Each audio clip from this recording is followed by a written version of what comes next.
बिजली बहरान, पेट्रोल की किल्लत का खतरा भी सर उठाने लगा। क्या मुल्क में पेट्रोल का स्टॉक 2 दिन का रह गया? सोशल मीडिया पर पेट्रोलियम बहरान शदीद होने की चहमगोइयां। सादा लोग शहरी पेट्रोलियम मसनूआत की किल्लत की खबरों से परेशान हो गए, जबकि कीमतें बढ़ने की खबरें भी शहरियों पर बिजली बनकर गिरी।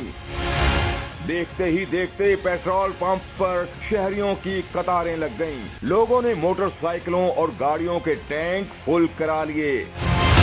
तमाम सूरत हाल को देखते हुए ओगरा को बयान जारी करना पड़ा। Oil and gas regulatory authority ने मुल्क भर में पेट्रोल और डीजल की किल्लत से मुतालिक खबरों की तरदीद की है। तर्जमान ओगरा के मुताबिक मुल्क भर में पेट्रोल और डीजल का वाफिर जखीरा मौजूद है। मुल्क में बिलतरतीब 18 और 37 दिनों की मांग को पूरा करने के लिए पेट्रोल और डीजल के जखायर दस्तयाब हैं। तर्जुमान का मजीद कहना है कि पेट्रोल के 1,01,000 मैट्रिक टन के हामिल बहरी जहाज बर्थ पर हैं। मकामी रिफाइनरीज पेट्रोलियम मसनूआत की तलब को पूरा करने में भरपूर किरदार अदा कर रही हैं।